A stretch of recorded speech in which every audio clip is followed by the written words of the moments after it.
예, 할렐루야. 아름답고 복된 교회, 하나님께 예배드리러 오신 여러분을 주의 이름으로 환영하며 축복합니다. 예배드리기 전에 우리 앞뒤 사람에게 인사하고 시작하겠습니다. 주의 이름으로 사랑합니다. 축복합니다.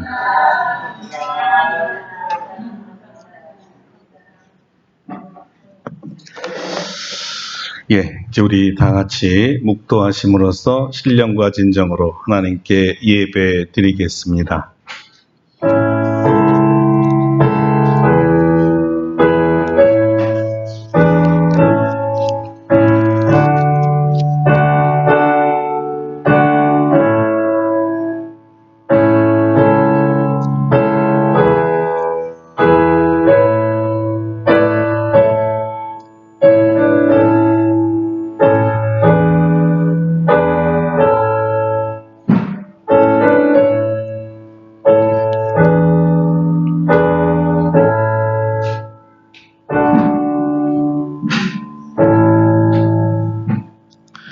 우리가 전한 것을 누가 믿었느냐?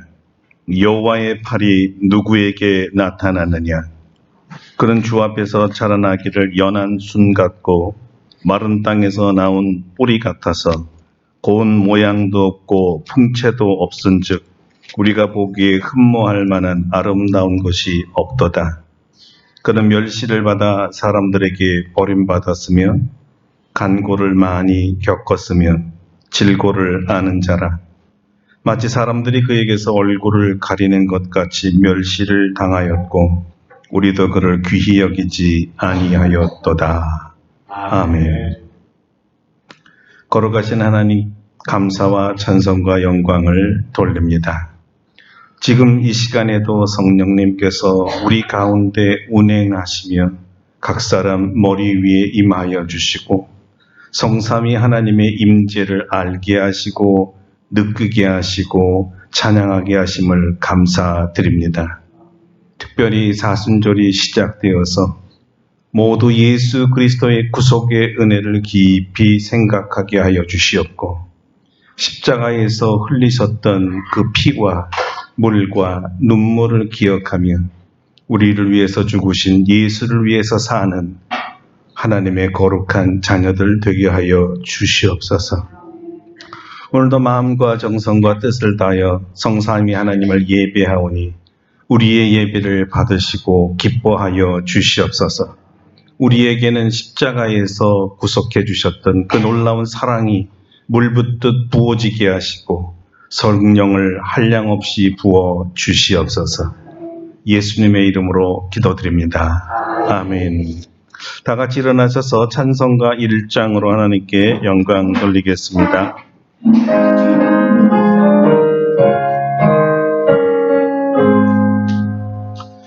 만복의 근원 하나님 온 백성 찬송 드리고 저 천사여 찬송하세 찬송 성부 성자 성령 아멘.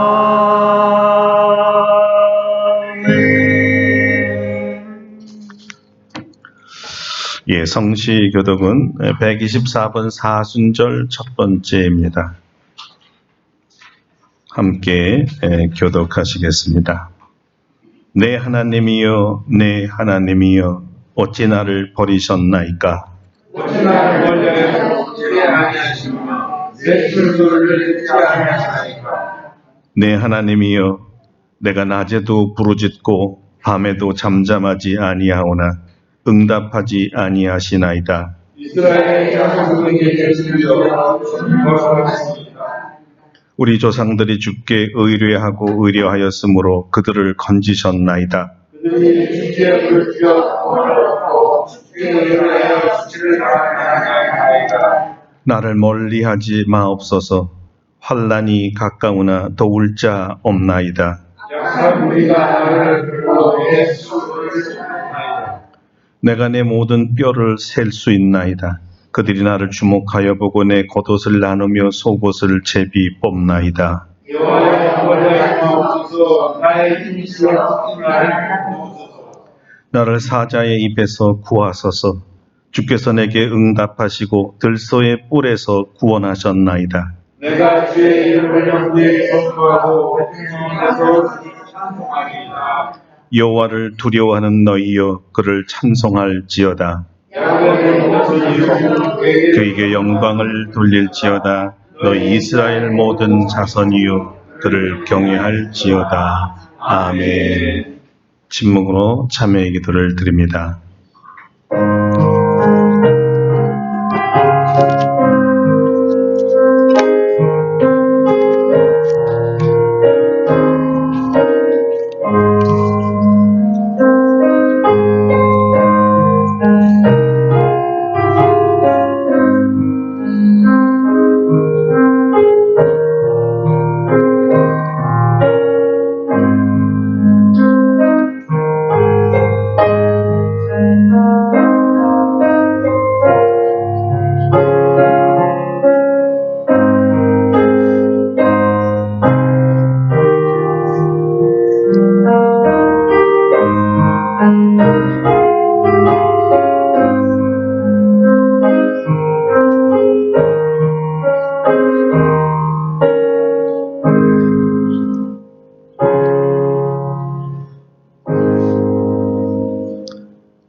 우리를 향한 주님의 용서의 말씀입니다.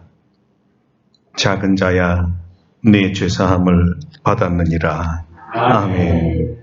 사도신경으로 우리의 신앙을 고백합니다. 나는 전능하신 아버지 하나님 천지의 창조주를 믿습니다. 나는 그의 유일하신 아들 우리 주 예수 그리스도를 믿습니다. 그는 성령으로 잉태되어 동정녀 마리아에게서 나시고 본디오 빌라도에게 고난을 받아 십자가에 못 박혀 죽으시고 장사된 지 사흘 만에 죽은 자 가운데서 다시 살아나셨으며 하늘에 오르시어 전능하신 아버지 하나님 우편에 앉아 계시다가 거기로부터 살아있는 자와 죽은 자를 심판하러 오십니다. 나는 성령을 믿으며 거룩한 공교회와 성도의 교제와 죄를 용서받는 것과 몸의 부활과 영생을 믿습니다. 아멘. 이제 우리 자리에 앉으셔서 찬송가 25장 찬송하겠습니다. 25장입니다.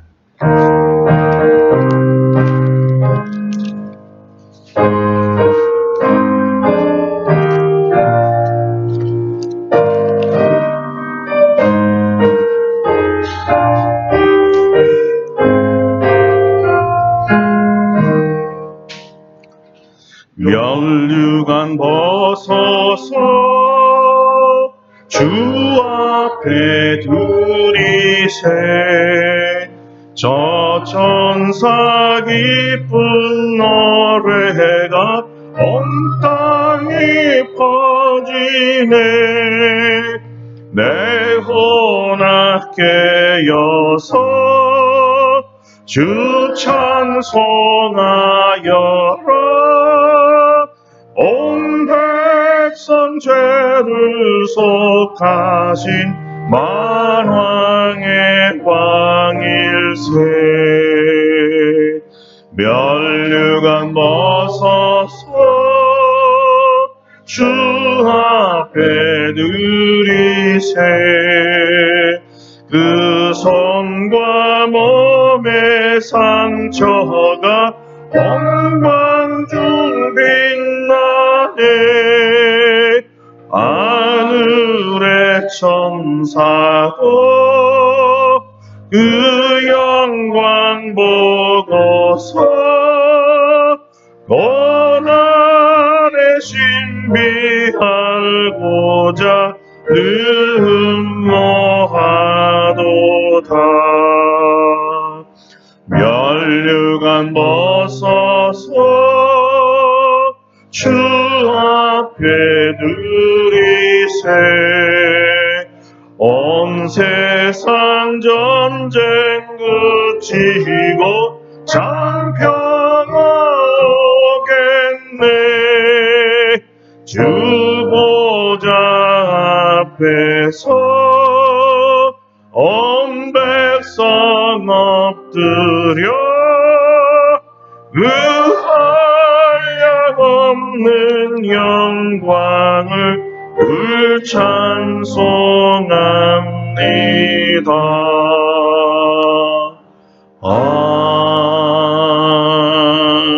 아멘. 저희 은장로님께서 예배를 위해 기도해 주시겠습니다. 사랑하네가 풍성하신 아버지 하나님, 오늘도 우리를 사랑하여 주셔서 주일을 거룩하게 지킬 수 있도록 도와주시고 주님께서 마련해 주신 성전에서 하나님께 예배드릴 수 있도록 인도하여 주시니 감사드립니다. 이제 겨울이 지나가면서 날씨의 변화가 매우 심합니다. 하루는 봄날같이 따뜻했다가 다음날은 눈보라가 몰아치곤 합니다. 하지만 계절의 변화는 막을 수가 없고 이제 새싹이 돋고 꽃이 피는 봄이 멀지 않았고 움츠렸던 저희들의 생활도 점차 활발해질 것입니다. 봄을 맞이하는 저희들의 마음에 희망과 활력이 가득 차서 매일매일 힘차게 살 수 있도록 인도하여 주시옵소서. 지난 수요일은 제 수요일로 예수님이 고난당하신 것을 기억하며 우리의 신앙을 다시 돌아보는 사순절이 시작되었습니다. 예수님은 하나님이시면서 우리들을 위하여 육신의 모습으로 이 세상에 오셨습니다. 예수님께서 십자가에 죽기 전까지 세상에서 온갖 고난을 당하셨습니다. 주변의 많은 사람들로부터 버림받고 채찍질 당하고 수치를 당하였으며 극기야는 죽임을 당하였습니다. 이 모든 고난과 죽음은 바로 우리가 겪을 고통을 대신 담당하고 또한 우리를 사망에서 구하기 위함입니다. 이제 사순절을 맞아서 많은 교회에서 예수님의 고난을 생각하며 기도와 절제의 시간을 보내고 있습니다. 우리 아름답고 복된 교회 성도들도 특별히 사순절 기간을 예수님의 고난을 기억하면서 쉬지 말고 기도하며 예수님과 동행하는 삶을 살 수 있도록 인도하여 주시옵소서. 이 세상에 살면서 항상 건강하게 지내는 것이 우리의 희망이지만은 여러 가지 이유로 몸이 아파서 어려움을 겪습니다. 불의의 사고로 혹은 자신의 부주의나 몸을 함부로 사용해서 병에 걸리기도 하고 전염병으로 또한 몸이 태생적으로 약해서 병행으로 고생합니다. 하나님께서는 저희들이 건강하게 살기를 원하십니다. 하나님께서 예수님이 채찍에 맞음으로 우리가 나음을 입었다고 말씀하시며 저희들의 병에서 노임을 받았다고 하셨습니다. 저희들이 산 날까지 하나님께서 주시고 부모님부터 받은 육신을 잘 관리하여 건강하게 지내며 원치 않는 병이 걸리더라도 믿음으로 병을 다 이겨낼 수 있도록 도와주시옵소서. 또한 병으로 고생하는 성도를 위해 쉬지 않고 기도하여 병에서 빨리 회복되고 나음을 입을 수 있도록 인도하여 주시옵소서. 오랜 병으로 힘들어하는 임낙규 장로님과 이철익남 집사님을 위해 우리 성도들 끊임없이 기도하며 또한 수술 후에 회복 중에 있는 하정 집사도 하루빨리 깨끗이 나올 수 있도록 도와주시옵소서. 이 시간 조용히 예수님만 바라보고 나아갑니다. 단위에 세우신 목사님을 붙잡아 주시고 하나님의 말씀을 전할 때 능력과 은혜가 충만할 수 있도록 도와주시옵소서. 말씀을 받는 성도들, 우리의 마음이 잘 일구어진 마음밭이 되어서 하나님의 말씀이 우리 땅에 떨어져 30배, 60배 결실을 맺고 생명이 되고 삶의 지침서가 될 수 있도록 인도하여 주셔서 우리가 항상 성령 충만한 삶을 살기를 원합니다. 주여 선하게 인도하여 주시옵소서. 오늘도 우리들에게 예비하신 은혜를 다 받아 누리기를 간절히 바라서 이 모든 말씀 우리를 사랑하신 예수님 이름으로 기도드립니다. 아멘.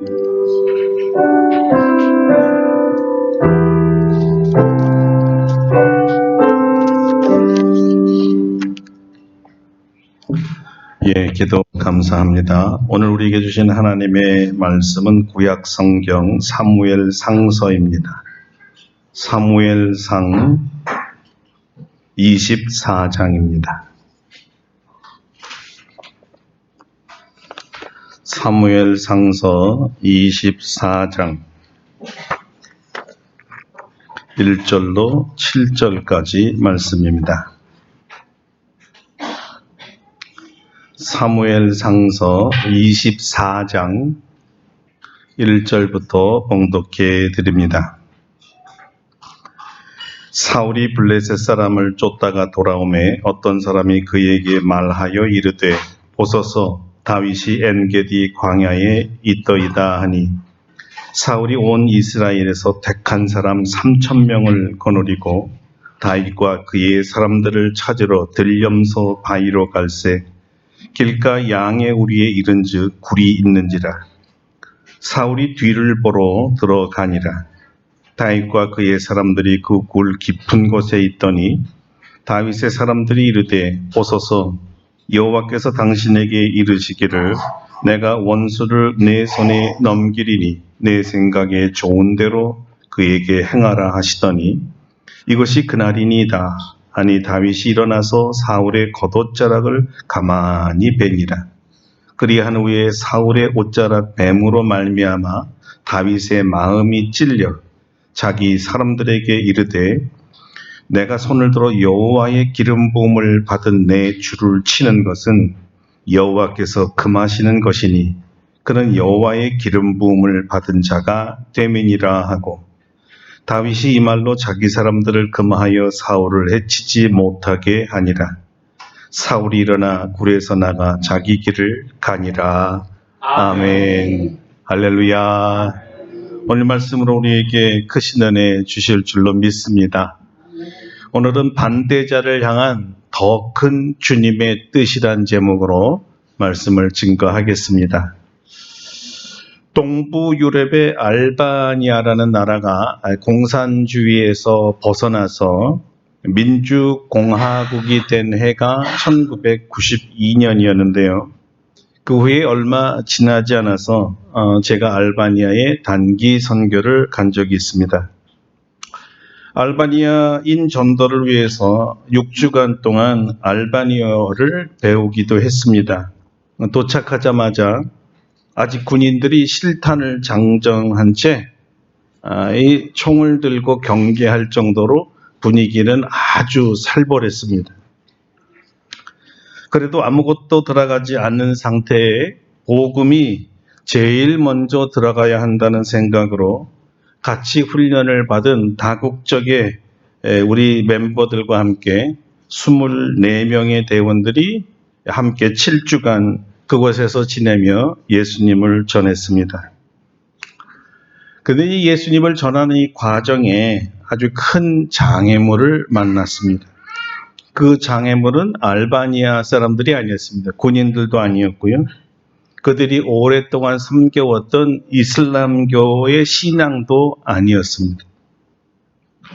그 장애물은 알바니아 선교사로 파송된 사람이었습니다. 우리가 캠프에서 배운 것과 현지 선교사가 요청한 전도 방법이라는 것은 프레어 워킹이라고 해서 걸으면서 하는 기도를 하는데요. 마치 구약의 여호수아가 이 여리고 성을 무너뜨리기 위해서 성곽을 돌면서 기도했던 것. 그때는 함성을 나중에 지르게 되죠. 같은 기도 방법입니다. 정해준 구역을 아침 저녁으로 돌면서 그 지역에 사는 사람들이 회개하고 예수님을 구주로 믿게 해달라는 기도를 하면서 한 바퀴를 도는 거예요. 그런데 그들이 회심하도록 회심을 방해하는 영적 대적들, 그러니까 사탄의 공격으로부터 그들을 물리쳐 달라는 기도도 더불어 해야 했습니다. 정말 기적적으로 며칠 만에 하나님의 인도하심으로 제 구역 사람인 막스라는 사람을 만났고요. 그 사람에게 예수님을 전하다가 그의 전 가족에게 예수를 전하게 되었습니다. 마치 고넬료가 그의 가족과 친지들을 다 불러놓고 베드로의 복음을 듣고 난 뒤에 회심한 것처럼 유사한 일이 일어났지요. 근데 이게 문제의 발단이었습니다. 현지 선교사와 우리 팀 지도자 3명이 저를 호출하더니 그렇게 전도하지 말라고 강력하게 경고를 하는 거였어요. 주의를 준 거죠. 제가 이해가 되지 않아서 바로 반문했습니다. 여기 우리 전도하러 온 것 아닙니까? 우리가 이를 위해서 함께 기도했었고 훈련받았고 그리고 그 지시대로 지금 전도한 것뿐인데 뭐가 잘못됐습니까?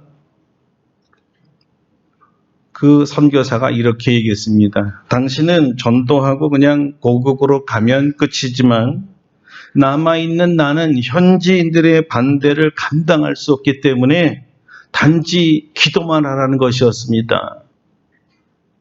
이렇게 말하길래 제가 아니 그렇게 두려우면 선교사 하지 말아야지. 왜 여기서 두려워 떨면서 아무것도 안 하고 있느냐. 이랬더니 성경을 펴서 히브리서 13장 17절을 펼치더니 바로 읽었습니다. 그 내용이 이것입니다. 너희를 인도하는 자들에게 순종하고 복종하라. 그러면서 이렇게 얘기하는 거예요. 너는 성경이 말하는 바 지도자의 명에 불순종하였기 때문에 더 이상 전도하지 말고 그냥 그 자택에서 나오지 마라. 이렇게 명령이 떨어졌습니다. 일종의 자택 감금이었습니다. 이게 말이 됩니까? 사실 그때 너무 억울했습니다. 그냥 하도 답답해서 자택 앞에 있는 시내가에 나가서요. 그냥 엎드려져서 기도를 했는데 저절로 통곡이 나오더라고요. 억울하니까. 여기 어떻게 왔는데 전도하지 말라니요. 그때 갑자기 마음속에 아주 강력하게 하나님의 음성이 들려왔습니다. 아주 충격적이었습니다. 이렇게 말씀하신 것 같았어요. 이번 알바니아에 온 목적은 전도함이 아니라 네가 내가 기름 부은 종에게 순종하는가 순종하지 않는가를 보는 것이다. 굉장히 충격을 받았습니다. 비록 내가 보기에 그 지도자들이 성서적이지 않고 비록 내가 생각하기에 그들이 잘못됐다고 생각하여도 하나님의 이름으로 하나님이 세운 종에게 순종할 수 있어야 된다는 것이었습니다. 그러면서 이전에 제가 부목으로 있었을 때 하나님의 뜻과 다른 설교를 한다는 이유로 담임 목사님을 좀 못마땅하게 생각했던 것이 같은 맥락에서 죄였구나를 깨닫고 그냥 정말 하염없이 가슴을 치며 통곡했습니다. 그리고 바로 즉시로 집으로 돌아와서 눈물로 적신 회개와 용서를 구하는 편지를 써서 보냈습니다. 하나님이 주신 권세, 위로부터 주신 이 권세에 대한 불순종은 그를 세우신 하나님에 대한 불순종과 같다는 교훈이었습니다. 그가 옳은가 그른가는 내 몫이 아니고 그 판단은 내 몫이 아니라 그를 세우신 하나님의 몫이고 나의 몫은 옳든지 그르든지 순종하는 것이었습니다. 그런데 불순종의 대가가 정말 크고 정말 길었습니다. 제 앞길을 많이 막으시더라고요. 만약 제가 부목 때나 알바니아 단기 선교 때나 오늘 다윗이 보여준 이 신앙의 자세를 가졌다면 제 인생의 역사는 정말 바뀌었을 것입니다. 그래서 오늘 이 다윗의 고차원적인 신앙을 배워보려고 합니다. 다윗은 사울의 충군이었습니다. 그가 자기를 미워하여 공격하던, 자기를 죽이려 하던, 또는 한때 사울이 다윗을 칭송해서 높여주었던 그의 인격과 행동에 아무 관계없이 다윗은 사울에게 충성했습니다. 실력과 능력은 이미 백성들에게 인정받아서 사울은 천천히요, 다윗은 만만이라고, 그 기세로는 당장 왕도 될 수 있었습니다. 그러나 다윗은 그렇게 하지 않았습니다. 아니, 그럴 수 없었습니다. 다윗에게 있어서는 그러면 안 되는 것이었습니다. 그러나 사울왕은 이런 다윗의 충심을 오히려 반역과 또 배반으로 몰아서 자기 생명과 왕권을 호시탐탐 노리는 영모권으로 여기고 죽어 마땅하다고 생각했던 것입니다. 이날도 무려 3,000명의 군사들을 이끌고 다윗을 죽이려고 왕궁에서 떠나 엔게디 광야까지 쫓아왔던 것인데요. 성서 지리를 조사해 보니까 약 11km 정도의 거리라고 합니다. 산악지대고 군사들을 이끌고 걸어서 쫓아갔을 때는 짧은 거리는 아니었습니다. 오직 한 가지 목적이었습니다. 다윗을 죽이려고 말이죠. 참 역사가 흥미진진합니다. 한치 앞을 모르는 게 인간이고요. 다윗을 죽이려고 사울 왕이 엔게디 광야까지 쫓아왔다가 한 굴에 들어가서 쉬게 되는데, 그 굴에 마침 다윗과 그의 사람들이 숨어 있었던 그 장소였어요. 그것도 모르고 사울 왕은 거기서 뒤를 보았다는 것입니다. 뒤를 보다라는 게 뒤를 돌아보다는 뜻이 아니죠. 뭐죠? 용변을 보았다는 뜻이. 왜 하필이면 이때 볼일을 보았을까요? 나중에 안 일이겠지만 이 뒤를 보는 동안, 그 시간에 사울은 자기 목숨이 날아갈 뻔했던 시간이었다는 것을 알았던 거예요. 참 묘하죠. 용본을 보고 있는 이 사울 왕을 보면서 다윗의 사람들이 이때야말로 사울 왕을 죽일 절호의 기회라는 것을 알고 다윗에게 당장 죽이자고 제안을 합니다. 정말 절묘한 타이밍이죠. 다윗의 사람들이 이렇게 말했습니다. 드디어 주님께서 대장님에게 약속하신 바로 그날이 왔습니다. 내가 너희 원수를 너희 손에 넘겨줄 것이니 네가 마음대로 그를 처치하여라 하신 바로 그날이 되었습니다. 이 말에 다윗은 잠시 충동적으로 일어나더니 사울의 옷자락을 가만히 칼로 베었습니다. 그러니까 왕의 옷이 길기도 했겠지만 용변을 보느라고 정신이 없었던 이유도 있었겠지만, 자기 옷자락을 베는데 이것을 모르고 힘만 주고 있을 수 있을까요? 여러분 한번 상상해 보시기 바랍니다. 참 웃픈 일이라고 하죠. 웃기기도 하고 슬픈 일이. 만약 우리가 이 장면을 영화나 TV를 통해서 본다면 한 시트콤의 한 장면인 줄 알 거예요. 참 웃기는 얘기죠. 자, 여기까지는 다 일반적인 이야기입니다. 누구나 다 그럴 것 같습니다. 어떤 사람들은 이 기회에 옷자락이 아니라 진짜 사울의 목을 벨 수도 있었을 것입니다. 그런데 다윗은 사울의 목이 아니라 옷자락만 배웠는데도 그만 마음에 심한 갈등과 괴로움이 생겼습니다. 양심에 깊이 찔린 것이 자기가 벤 칼로 옷자락이 잘려진 것처럼 자기 양심이 성령의 찔림으로 배임을 받은 것 같이 마음이 아팠다는 겁니다. 성경은 그 상황을 이렇게 묘사합니다. 그리한 후에 사울의 옷자락 뱀으로 말미암아 다윗의 마음이 찔렸다는 거예요. 왜 다윗은 자기를 죽이려고 3,000명의 군사들을 이끌고 온 이 사울왕을 죽이지도 않았고 다만 그의 옷자락을 칼로 베었을 뿐인데 그렇게 고통스럽게 마음이 찔렸다고 할까요?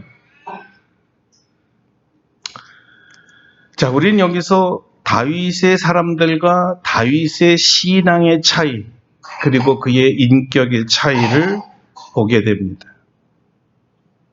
평범한 사람들이나 평범한 신앙인들은 원수를 제거한다는 것은 오히려 자연스럽고 당연하다고 생각할 것입니다. 하늘이 준 절호의 기회라고 말이죠. 나를 죽이려는 자를 죽여야 내가 살 수 있으니까 이건 절호의 기회였어요. 다윗의 사람들이 생각한 것처럼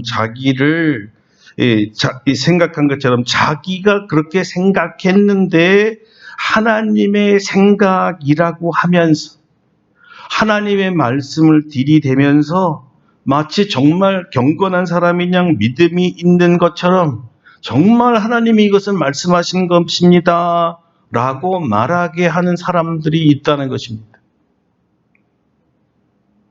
그러나 여러분, 정말 그 생각이 하나님의 생각이었을까요? 전혀 그렇지 않습니다. 그들이 단지 하나님의 이름을 빙자하고 자기의 뜻을 전한 것이고요. 그들이 자기가 아는 성경을 이용해서 하나님의 말씀이라고 전해준 것뿐이었습니다. 예레미야 선지자는 이런 기만 행위와 신앙은 평민들에게만 보여지는 것이 아니라 오히려 영적 지도자들에게 더 심각하다는 것을 적나라하게 고발했습니다. 그 유명한 예레미야 14장 14절입니다.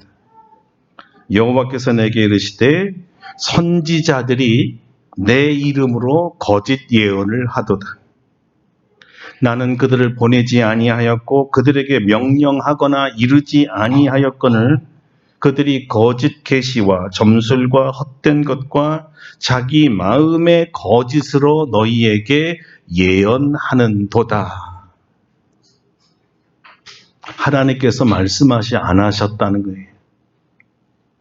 그런데도 그들은 하나님이 말씀하셨다고 합니다. 그래서 이들은 거짓 선지자라고 하나님께서 직접 말씀하신 거예요. 여러분, 이러한 경우가 예레미야 그 사건뿐만 아니라요, 신구약 전후를 통해서 너무너무 많이 나오고 있습니다. 이스라엘의 역사를 통틀어서 거짓 예언에 대한 이야기는 예수님이 돌아가실 때만으로도 그때까지도 나오더라고요. 예수님 시대에 백성들이 이런 기만함으로 대제사장들과 그의 가족들이 하나님의 아들을 죽이는 것이 하나님의 뜻이라고 믿고 자신들의 하나님을 자신의 손으로 못 박아 죽이는 어처구니 없는 대죄를 저질렀던 것도 거짓 예언이었고 거짓 말씀이었어요. 하나님이 그렇게 하라고 하셨다고. 하나님은 내가 그렇게 말하지 아니하였다. 그들이 거짓말을 했고 그들은 거짓 제사장이다. 이렇게 말씀하십니다. 자, 그러면 하나님의 뜻은 무엇일까요? 다행히 다윗이 사울의 옷자락을 베면서 성령님의 죄를 기억나게 하는 사역에 아멘하게 됩니다. 이것은 하나님 앞에 죄라는 것을 깨닫게 되는 거예요. 그래서 마음이 찔렸습니다. 그래서 회개했을 것이고 그 찔림이 바로 이렇게 자기 사람들에게 변명으로 나타납니다. 내가 손을 들어 여호와의 기름 부음을 받은 내 주를 치는 것은 여호와께서 금하시는 것이니 그는 여호와의 기름 부음을 받은 자가 됨이니라. 이 구절을 좀 더 실감나게 번역한 성경이 있습니다. 이것입니다. 하나님께서 기름 부어 성별에 세우신 상전에게 감히 그런 짓을 할 수 있느냐?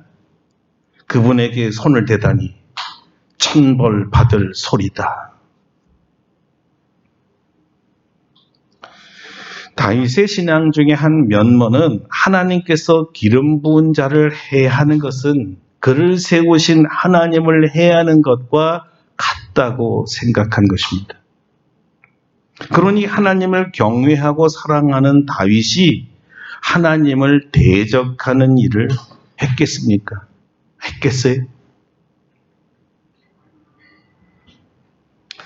만약에 다윗이 사울과 똑같은 부류의 사람이었다면 당장 사울을 목을 쳤을 거예요. 옷만 자른 것도 사실은 대단한 건데 그 행위가 하나님 보시기에 악하다고 잘못되었다고 바로 깨닫고 회개하여 이 뉘우치는 사람들이면 그런 사람이라면 그리고 자기 사람들을 만류하면서 자기 길을 갔다라는 것은 그냥 문자 그대로 성인 대군, 성인 군자 큰 그릇이 아니면 결코 이렇게 하지 못할 일이었습니다. 사울이 옳다면 하나님께서 돌보시고 살리시고 세우실 것이고 다윗이 옳고 사울이 그르다면 하나님께서 사울을 치고 심판하실 것이라는 것이 다윗의 신앙이었습니다. 하나님의 권위와 하나님의 일을 자신이 가로채거나 월권하지 않겠다는 거지요. 옳고 그름을 판단하실 재판장은 오직 하나님뿐이라는 것이었습니다. 자, 이런 신앙을 바탕으로 다윗이 굴을 빠져나와서 멀리서 사울에게 소리를 쳤습니다. 내 주 왕이여 보소서. 다윗이 왕을 해하려 한다고 하는 사람들의 말을 왕은 어찌하여 들으시나이까? 오늘 여호와께서 굴에서 왕을 내 손에 넘기신 것을 왕이 아셨을 것이니이다. 어떤 사람이 나를 권하여 왕을 죽이라 하였으나 내가 왕을 아껴 말하기를 나는 내 손을 들어 내 주를 해하지 아니하리니 그는 여호와의 기름 부음을 받은 자이기 때문이라 하였나이다. 바로 이 신앙이 다윗으로부터 우리가 배워야 할 바로 그 신앙입니다. 우리를 해하려 하는 자가 자기 코앞에 있고 절호의 찬스가 왔어도 그를 일체 해하지 않는 것이죠. 왜 그렇습니까? 우리는 재판장이 내가 아니라 하나님이라는 것을 믿기 때문입니다. 내가 하나님 대신 재판장이 될 수 없다는 뜻입니다. 회사에서 우리 상사들이 정말 죽이고 싶을 정도로 미워도 그가 내가 하는 일마다 사사건건 방해하고 앞길을 막고 나를 폄하하고 나를 호도해서 나쁜 사람으로 만듭니다. 이것도 한두 번이 아니라 1년 내내가 아니라 같이 있는 동안 평생을 정말 거머리처럼 딱 떨어지지 않고 붙어서 따라다니면서 나를 괴롭히고 힘들게 할지라도 신앙인은 심판을 하나님께 맡깁니다.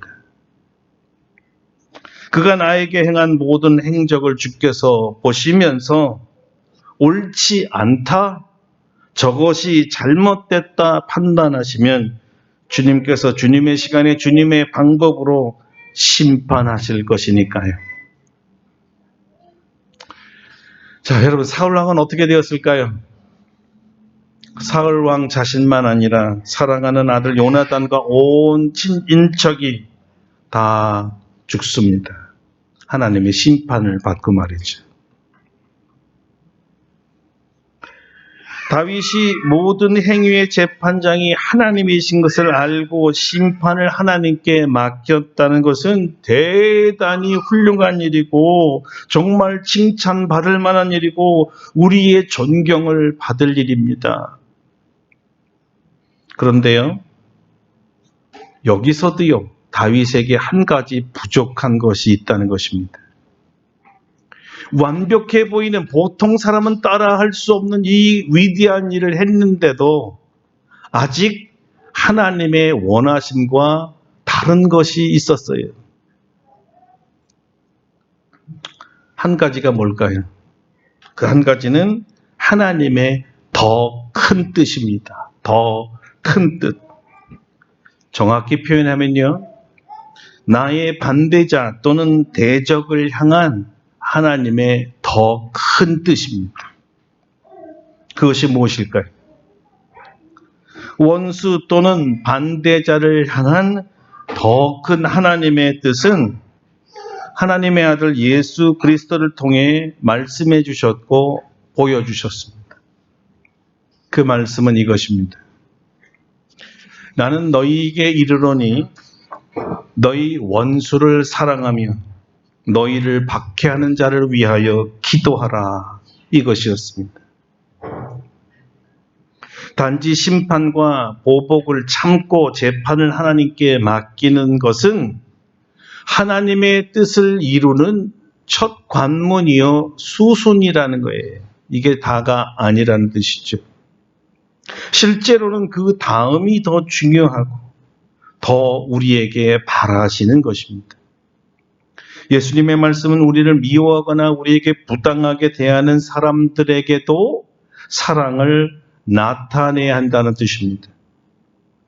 처음에 제가 예를 들어 드린 이 지도자들에게 적용해 본다면 나를 미워하거나 나에게 부당하게 대하거나 나의 앞길을 막고 방해하는 그분들에게 보복하지 않는 것으로 그치는 정도가 아니라 도리어 그들에게 완전하게 순종함으로써 그들에 대한 존경과 사랑을 보여주고 나에게 해를 입혔다고 생각하는 그분들을 오히려 용서함으로써 사랑을 나타내는 것입니다.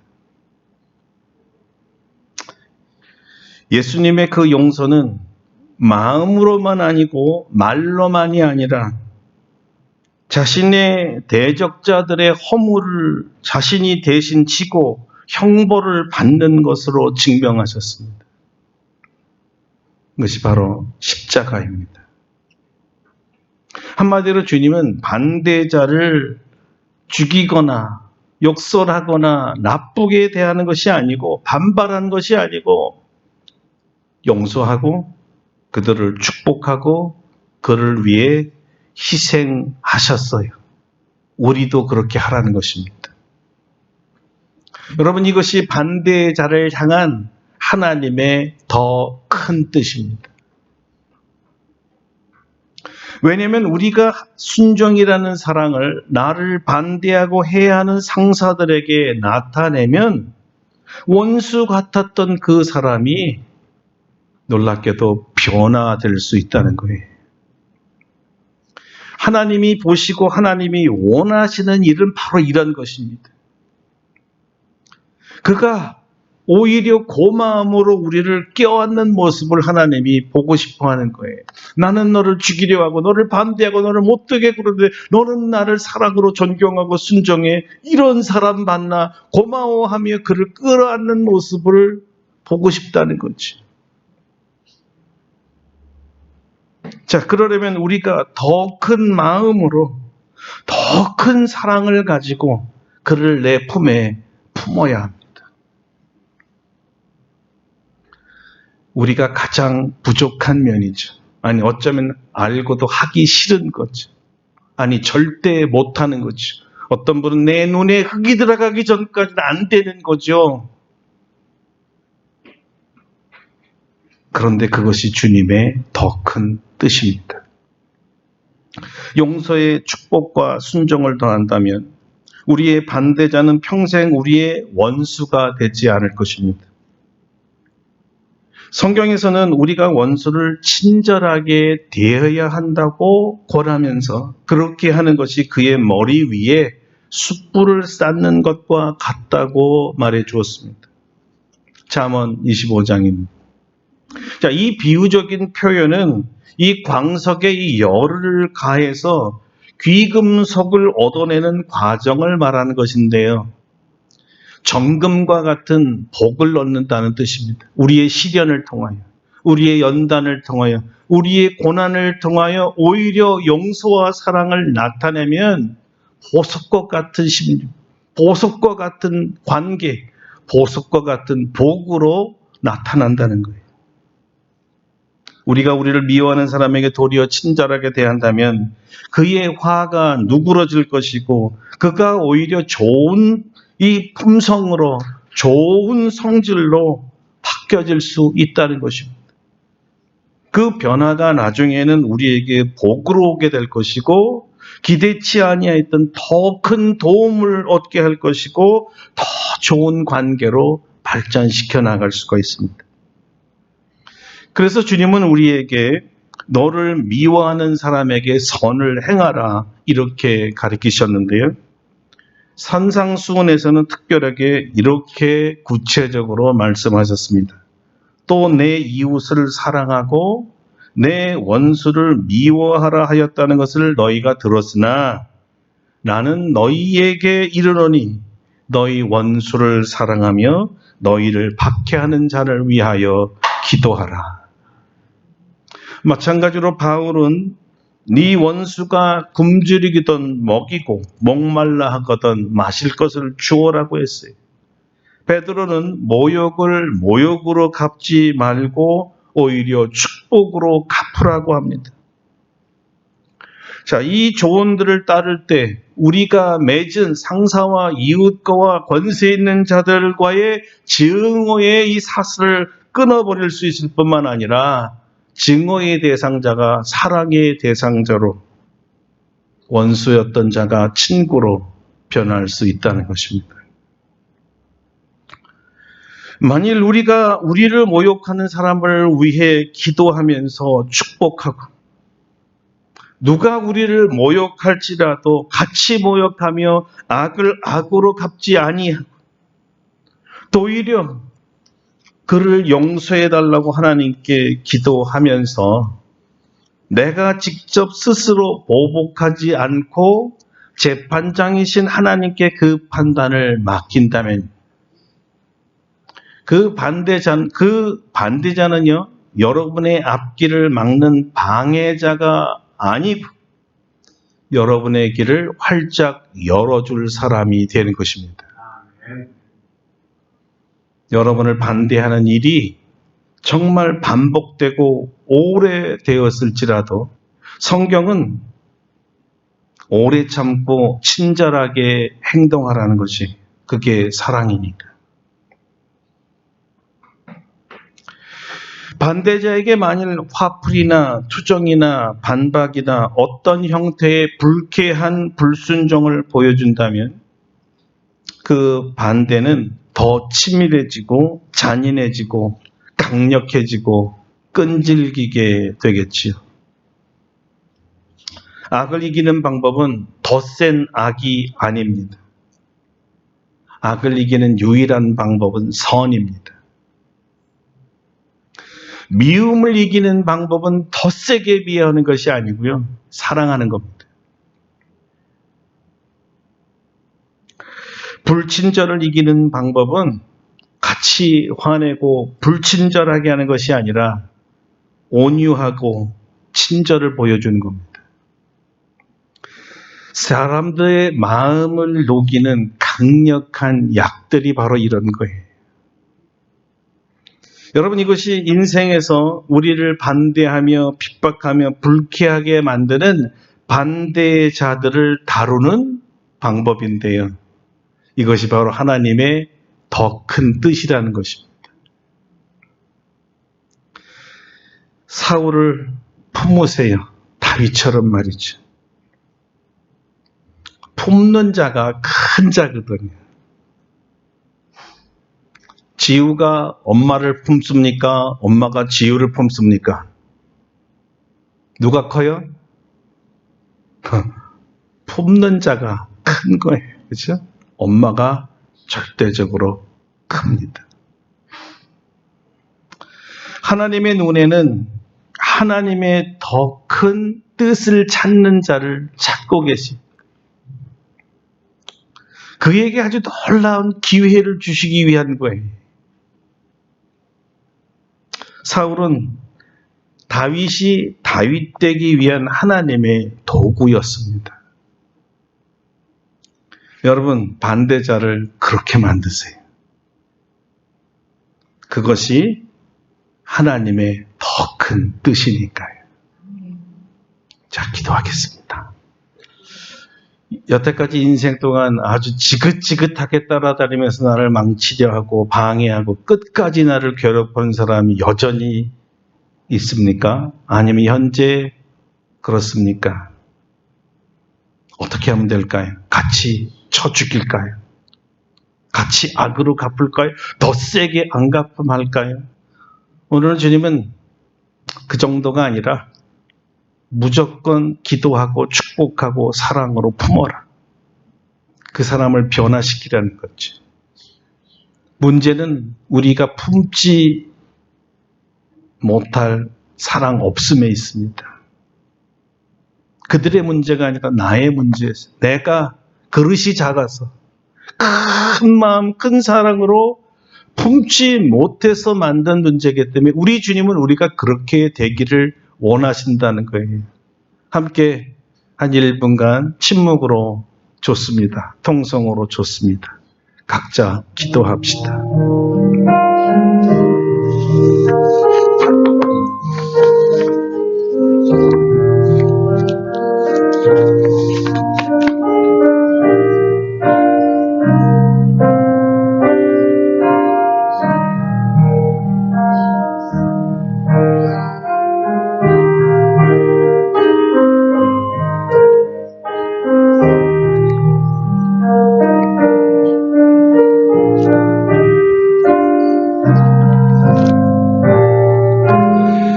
하나님, 우리의 사랑 없음을 용서하여 주시옵소서. 나의 부족한 이 사랑, 작은 이 사랑을 넓혀 주시고 크게 하시고 어떤 반대자라도 품을 수 있는, 그래서 순종하고 변화시킬 수 있는 하나님의 사람 되게 하여 주시옵소서. 그가 나의 친구가 될 것입니다. 그가 나를 돕는 자가 될 것입니다. 이 기이한 뜻을 받아들이고 순종할 수 있도록 성령님 도와주시옵소서. 아멘. 예수님 이름으로 기도드립니다. 아멘. 자, 뜻을 생각하시면서 218장 부르시고요. 준비하신 예물을 봉헌하겠습니다. 218장입니다.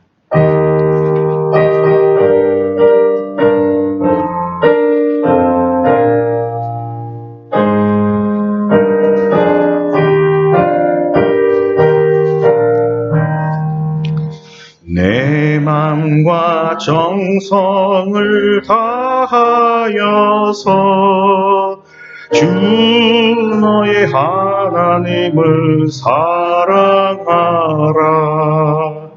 내 몸을 아끼고 사랑하듯 형제와 이웃을 사랑하라. 주께서 우리에게 명하시니 그 명령 따라서 살아가리. 널 미워 해치는 원수라도 언제나 너 그렇게 사랑하라. 널 핍박하는 자 위해서도 신실한 마음으로 복을 빌라. 주께서 우리에게 명하시니 우리는 따라서 살아가리. 나 항상 주님을 멀리하고 형제를 사랑하지 못하였다. 이러한 죄인을 사랑하사 주께서 몸버려 주셨다. 속죄의 큰 사랑 받은 이 몸 내 생명 바쳐져 충성하리. 아멘.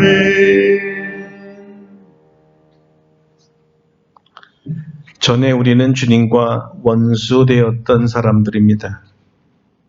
주께서 십자가에 죽으실 정도로 사랑하셔서 하나님과 다시 화목하게 되고 친구가 되게 하심을 감사드립니다. 우리 인생 중에 우리를 해하려고 하고 욕보이고 자존심을 상하게 하고 모욕을 주며 내 진로를 막고 나를 괴롭혀왔던 어떤 종류의 사람이라도 그 기간이 얼마나 길지라도 얼마나 반복될지라도 우리 하나님의 더 큰 뜻을 따라 그저 상대 안 하는 것으로 끝나는 것이 아니라 그럴지라도 순종하고 그럴지라도 그를 품고 그럴지라도 사랑하고 그럴지라도 그를 축복하는 우리가 되게 하여 주시옵소서.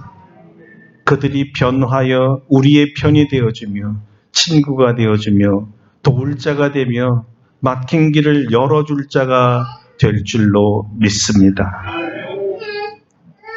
예수님 고난주간 우리 사순절을 맞이하며 주님의 이 십자가를 묵상하고 원수를 사랑하여 죽기까지 하신 주님을 본받는 삶이 되게 도와주시옵소서. 주님께 귀한 예물 드립니다. 11조와 감사헌금과 선교헌금과 주정헌금과 건축헌금과 기타 모든 헌금들을 받으시고 주님의 영광을 위해서 사용되게 하시면 주님의 더 큰 뜻을 실현하는 데 사용되게 하여 주시옵소서. 5대양 6대주의 어려운 사람들을 돕게 하시고 복음에 굶주려 우리에게 와서 복음을 전해달라 영적으로 손짓하는 자들을 찾아가 전할 수 있는데 사용되게 하여 주시옵소서. 우리 성도들의 삶이 부요해지고 기업이 확장되고 넓혀져야 이런 일을 감당할 수 있고 더 큰 사역을 할 수 있사오니 우리 모든 성도들의 기업과 산업이 불일듯 일어나게 하시고 이삭처럼 100배의 소득을 얻을 수 있도록 확장시켜 주시옵소서. 우리 중에 연로하신 어르신들을 특별히 붙들어 주셔서 푸른 소나무처럼 청청하게 하시고 기름지게 하시고 건강하게 하시고 아직도 기도의 힘을 발휘하여 하늘을 향해 나팔처럼 기도할 수 있는 우리 권사님들, 장로님들, 우리 집사님들 되게 하여 주시옵소서. 지난주에는 우리 하정집사 어려운 수술을 했습니다. 잘 마치게 하심을 감사합니다. 완전히 주의 능력으로 치유하여 주시옵소서. 다시 일어나 하나님을 찬양하게 하여 주시옵소서. 모든 기적이 일어나게 하여 주시옵소서. 간호하는 우리 조정원 집사 함께 하시고 두 부부가 더 가까워지고 더 신뢰하고 더 사랑할 수 있는 부부 되도록 축복하여 주시옵소서. 우리 어르신들 성도들 중에 편찮으신 분들이 많사오니 주님 일일이 그들을 찾아가 주시고 안수하시고 치유하여 주시옵소서. 한 주간도 주님 뜻을 묵상하며 어떻게 하면 더 큰 뜻을 순종할 수 있을까 묵상케 하시고 성령의 능력으로 능히 감당하도록 역사하여 주시옵소서. 한 주간도 기쁘고 즐겁고 감사가 넘치는 한 주간이 되기를 원하옵고 예수님의 이름으로 기도드립니다. 아멘.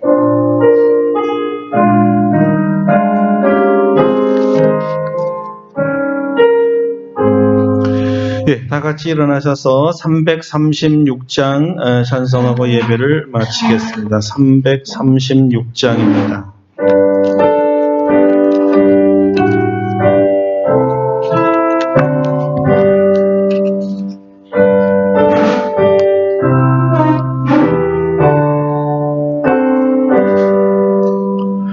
환난과 핍박 중에도 성도는 신앙 지켰네. 이 신앙 생각할 때에 기쁨이 충만하도다. 성도의 신앙 따라서 죽도록 충성하겠네. 억중에 매인 성도나 양심은 자유 얻겠네. 우리도 고난 받으면 죽어도 영광 되도다. 성도의 신앙 따라서 죽도록 충성하겠네. 성도의 신앙 본받아 원수도 사랑하겠네. 인자한 언어 행실로 이 신앙 전파하리라. 성도의 신앙 따라서 죽도록 충성하겠네.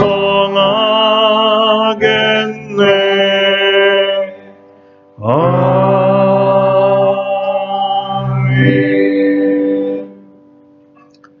이제는 우리 주 예수 그리스도의 은혜와 하나님 아버지의 놀라우신 사랑하심과 성령의 교통하심이 우리를 반대하고 대적하고 해하려 하고 욕하고 나쁘게 하고 망치게 하려는 자일지라도 예수님이 원수를 사랑하여 십자가에 못 박혀 죽은 것처럼 우리를 죽이고 순종하고 그를 위하여 축복 기도하며 좋은 관계로 나가기를 소망하며 나아가는 사랑하는 모든 성도들 심령 위에와 그들의 반대자들 위에와 세계 흩어진 모든 하나님의 자녀들 위에 이제로부터 영원토록 함께 하시옵기를 간절히 축원하옵나이다. 아멘. 아멘.